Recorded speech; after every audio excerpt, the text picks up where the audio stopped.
let's get right into it. Robert, what is your biggest challenge with the religion of Islam? What's your biggest challenge with it? You mean the biggest difficulty I see in it? I would say the biggest difficulty, because to me, I see it from a few different places, right? One, there's faith, meaning none of us have gone to heaven to see what heaven's going to look like. We're all taking a risk. All of us here are taking a risk.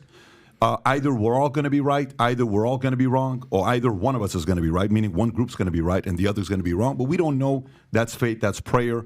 Of course, we've had great experiences in life to say, I had a connection with God. I had a moment with ... And then that's individual to us, right? So to me, it's faith, it's religion, it's enemies, it's common enemies, it's the challenges that's going on in the world, specifically with America as being, for the longest time, the greatest country in the world. What is affecting that? And then there's a few other things that we'll talk about into as well. So, but for me, it's more from the standpoint of when you've said you've read the Qur'an dozens of times, you've studied it, you've written about it, you've talked about it. Even I think the government used 2 of your books in 2011 that Wire talked about, right? I don't know what the 2 books were. I think one of them was about Prophet Muhammad, and So your background, you've been in this world. What is your biggest challenge and differences with the religion of Islam? Well, probably the main thing is the sanctification of violence and the idea that God will bless and even calls upon the believers to commit acts of violence under certain circumstances. Like Rashid here is an ex-Muslim, and so under Islamic law, as it's traditionally and classically formulated, he would be put to death. Muhammad said, anybody who changes his religion, kill him. And it's still the position of all of the schools of Islamic jurisprudence, Sunni and Shia, that the apostate should be put to death. Now, obviously, this is not something that means that every apostate has to always go around watching himself, because you have to have somebody who's willing to do that. But those who do it, they think, well, now I have done something that Allah has commanded, and He will bless me for doing it. And me, myself, because I was standing up for the freedom of speech, 2015, Pamela Geller and I put on in Texas a Muhammad art exhibit and cartoon contest. And it was actually, we featured a lot of classic Shiite Persian art depicting Muhammad, as well as contemporary art that was from a more critical standpoint. And a couple of jihadis came from Phoenix, key members, actually, of the Islamic Community Center of Phoenix. One of them was featured in a recruitment video for them, and they tried to kill us. And so I actually would be also under a death sentence just for drawing Muhammad and for sponsoring people who do, which I did not in order to cause gratuitous insult, but to defend the freedom of speech and freedom of expression, which is the foundation of any genuinely free society. Daniel, what would you say to that? What's your response to that? Yeah, so just a few points here. Number one, it's interesting how we want to talk about Islam as a religion, but the religion is 95%, like what Jake mentioned. It's about worshiping God, being devoted to a righteous way of life, loving your neighbors, taking care of your parents. That's what 95% of Islam is about. Yes, there are criminal punishments, which we're going to discuss. There is conquest, there is war theory, there's all of this in Islam. But it's interesting how when a conversation is about Islam, we focus on that 5% instead of the 95% of what Islam is about. We don't see this kind of double standard with like Christians. So if you have someone like Matt Walsh is a traditional Christian.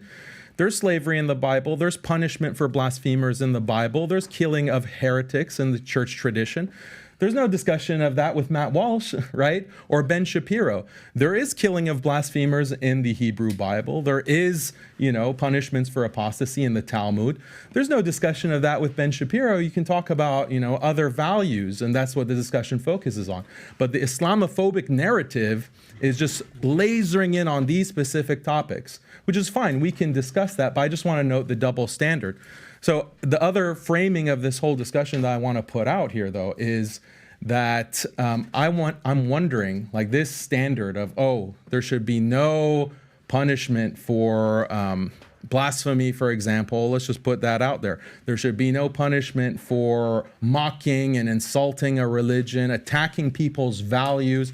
Is that coming from a Christian perspective? Is that coming from is that coming from the church tradition? Is that coming from the Bible? Because when we look at the Bible, we see in Leviticus, we see in Deuteronomy that blasphemers should be put to death. Even if you entice, the Bible says, if you entice like your son or your daughter or your wife entices you to worship other than God, then have no mercy. Put them to death without due process mentioned, without any kind of court or tribunal. The husband or the father should just immediately put them to death without mercy. That's what the Bible says. So when Robert wants to criticize Islam, I'm wondering, is that criticism on the basis of the Bible? Is that on the basis of the church tradition? Or is this a liberal, secular, modernist critique of Islam? So I want to know, am I debating or discussing with two Christians or two atheists or two liberal secularists? Like, that's a clarification that we need.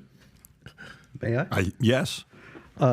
This is a very important clarification, and there are a couple of distinctions that have to be made. One is all of your examples from Christianity are from Old Testament law, which if you had studied Christianity, you would know there's no sect of Christianity, no school of Christian thought, no tradition within Christianity that holds that Old Testament law applies to Christians for all time. As a matter of fact, it never did apply.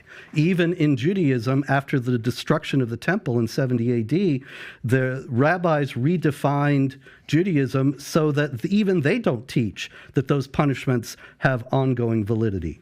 So you're talking about something that nobody in mainstream Judaism or Christianity thinks is valid today versus something that unfortunately all too many Muslims do think is valid today. And the bringing up of ancient historical wrongdoing is all very well, and there's certainly a place for that. I've got no interest in denying any of the misdeeds of Christians throughout history. But the problem that we have in Islam is that these passages of the Qur'an that are problematic, passages of Muhammad's traditions that are problematic, they are still considered to be in force by very large numbers of Muslims, such that all the major terrorist groups around the world are Islamic groups. And you don't have any Christian terrorist groups saying Jesus is Lord and blowing people up. There's a reason for that. And the reasons have to do with the interpretative traditions in both religions. Can I comment? Yeah, go ahead, Please. Yeah, so I would ask Robert a very simple question that I think gets at what the real issue actually is. Do you believe that it's inherently immoral for an apostate to be put to death? Do I believe that it's inherently immoral for an apostate to be put to death? Is it inherently immoral? Well, I know this is some kind of trap, but in any case, No, I don't I'm just see any looking reason. for honesty on your part. That's all. You can always have honesty on my part. Everything I tell you is the truth. Okay, so go and ahead. the fact is that, I don't know. I tell you the truth. I You haven't don't know. thought about Wow. it. Okay, But- you haven't thought about it. Well, you're writing Yeah. all of these books on Islam how are talking you about criticizing apostasy, Islam? Right. and you don't even know if this is inherently immoral. That's quite shocking, Robert. I would say that I don't think that it's moral to put the apostate to death. So it's But immoral.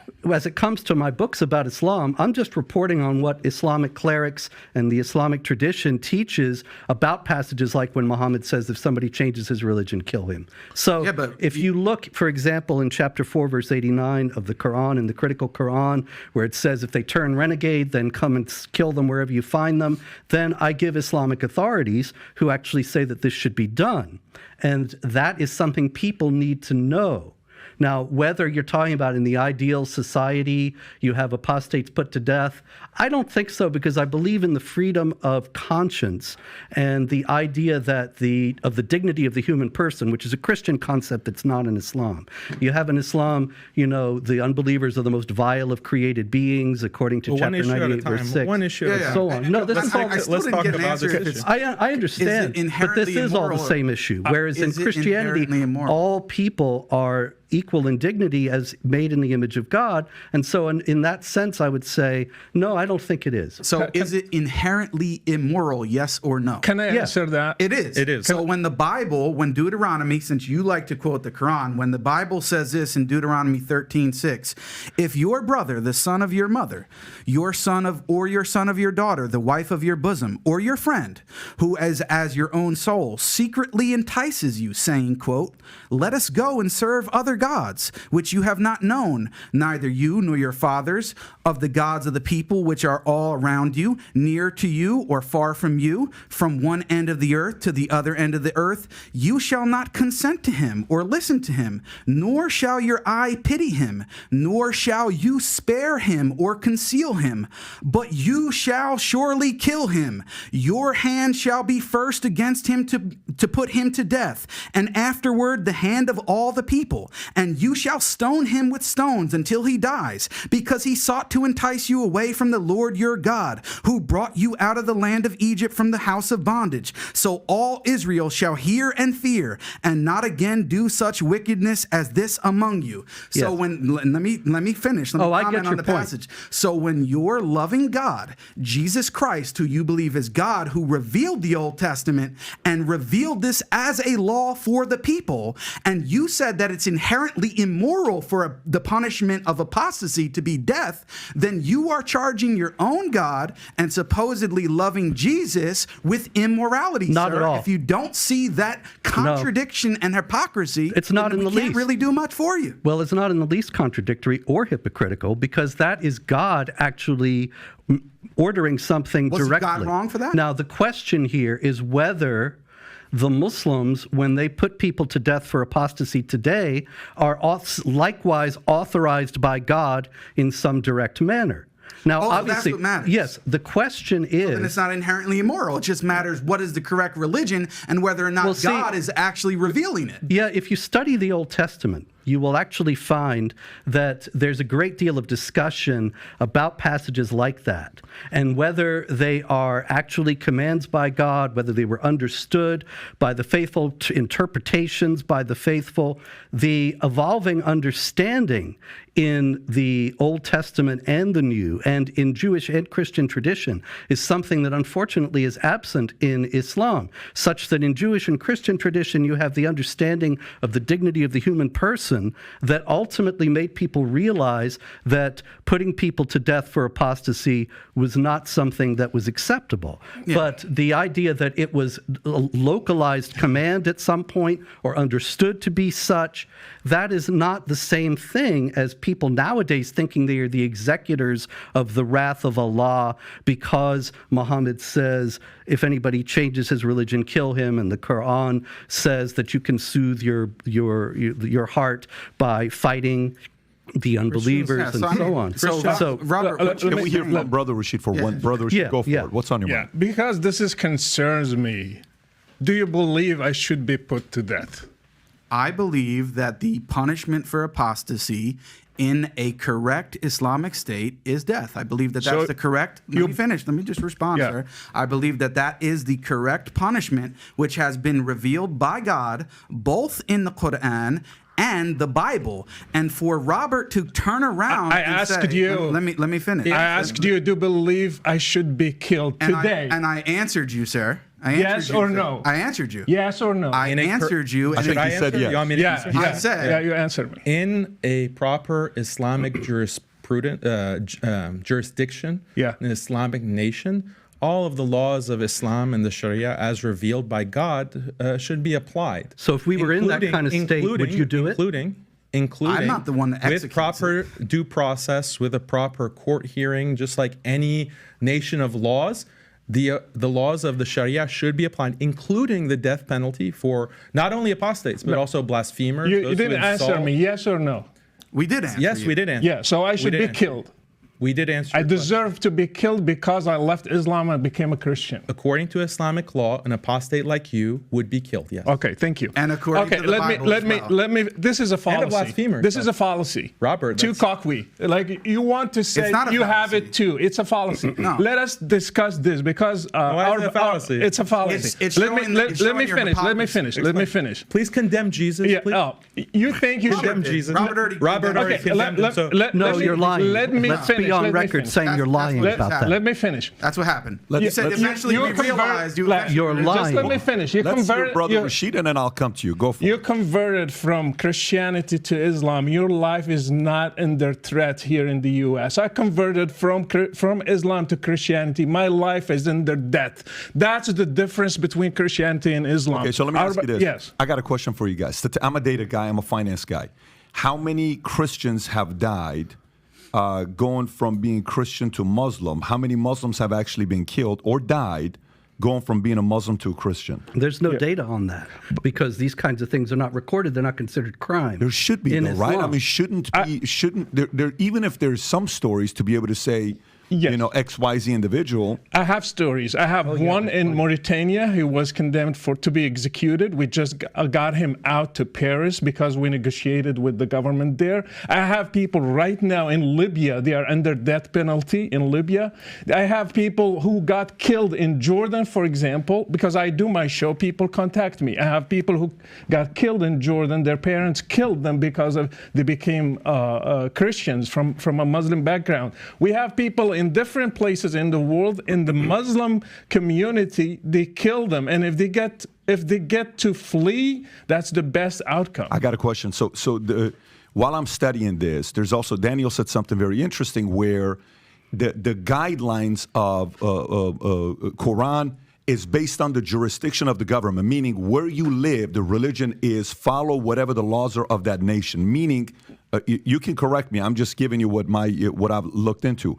Does this mean these rules apply no matter where you live? Is that across the board, or is it's more stricter in certain Muslim nations than other Christian nations? Islam is to be applied forever on every place since the time of Muhammad until today. So Muslims are just seeking to be a majority one day, and if Muslims are majority today, these two brothers will witness my killing in front of people, and they will be happy cheering the crowds that I was killed. So Islam is to be. If U.S. became majority Muslim today, you would be killed. I will be killed. Sharia is to be applied everywhere, every time, and that's the biggest difference with Christianity, because Jesus came and he stopped the Old Testament. He stopped he didn't stone the lady who committed adultery. He said in the law, tooth for tooth, and he said, no, you turn the other cheek. Jesus stopped the Old Testament. They don't have a New Testament in Islam. They have worse than the Old Testament. They have something that Muhammad never corrected. So today we have to do jihad. Today we have to kill the apostate. Today we have to kill the person who doesn't pray, even a Muslim. If he stops praying, he should be killed. If he has no excuse, he should be killed according to Islam. I'd like to give them a chance to respond. Daniel, what would you, because the point I think you were making was how that maybe doesn't apply based on what the countries are. And then he makes a good point about saying, but if U.S. eventually becomes majority Muslim, then that could be the criteria that we have to follow in U.S. What's your response to that? Yeah, so there are a lot of inaccuracies in what he's talking about. I want to reframe the issue because he's saying that his life is in danger. But the lives of Muslims are in danger under a secular, liberal hegemony. And I know that some of the viewers might not be following what I'm discussing, but look at the war on terror, or even look at me personally, or Jake. But I say things that are contrary to liberalism. I critique and criticize liberal secularism. And what is liberal secularism? It's this philosophy that came out of the Enlightenment, out of the 18th and 19th century in Europe, and it was imposed on the entire globe by force through colonialism, through imperial wars. And the idea of liberal secularism is that morality should not be based on these old books like the Qur'an and the Bible. We have to use reason and science to maximize individual happiness, individual freedom, and equality. And this is the best system of life. It's an atheistic system of life. We need to have separation of church and state, etc. This is the dominant, I don't want to say religion, but it's a dominant ideology in the world today. And it's imposed through, the UN Security Council, international rights law, etc. But it's coming from a very specific philosophy that is anti-religion. It's anti-Islam, it's anti-Christianity, anti-traditional Christianity. I criticize this system. And Muslims who criticize this system are put on watch lists. We're banned from traveling. Some of us are drone striked. Some of us are detained. Some of us face all kinds of canceling, deplatforming. Our livelihoods are threatened. I get death threats all the time. Almost every day I'm getting a death threat because of my opposition to this hegemony, liberal secularism. There is no quote unquote freedom of religion, because if you oppose this hegemony, if you oppose this system, you will be put to death. And I know you've had some very distinguished guests like Glenn Greenwald, Whitney Webb, and they talk about this system. Alex Jones, they talk about this system. They might not put it in the same exact way that I'm putting it, but it is this authoritarian, centralized, theocratic, not theocratic, technological system. And yes, plenty of people are getting killed. What was the Iraq war about? What was the Afghanistan war about? How many millions of Muslims were killed because of those invasions? What were those invasions justified on the basis of? It wasn't on the basis of the Bible. I wouldn't put that on Christians. I would put it on spreading freedom, spreading democracy, spreading liberal values and quote unquote women's rights. That's what millions of Muslims in the past 20 years have been killed for, slaughtered, genocided because of this ideology. So yes, Muslims are under threat. Muslims are far more threat than, the few Christians here and there that might leave Islam to become Christian. Go for it. Well, in the first place, when it comes to secular liberalism, Daniel and I are completely in agreement. We're both against it. We both see that it's evil. And in that sense, you were talking about working together, finding common ground. That is the common ground that we have. The idea of the invasions of Iraq and Afghanistan were completely wrong, based on false premises, false assumptions, based on the idea that they could bring democracy to the Islamic world. It was never going to happen. And I was warning about it before it started, but was not heeded. But the fact is that, and also when it comes to death threats, we could probably have a contest and see, but I get them many daily, mostly from Muslims, but not always. And the left is increasingly unhinged and out of control.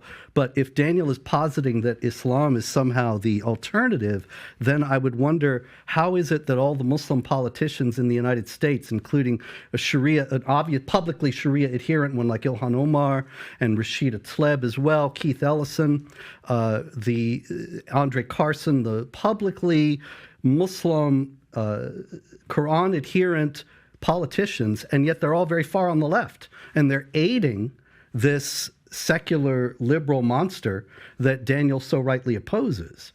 And so it's hard to see how Islam can be the remedy when you don't even have a single politician of the Islamic faith who is standing against all that. So if you like this clip and you want to watch another one, click right here. And if you want to watch the entire podcast, click right here.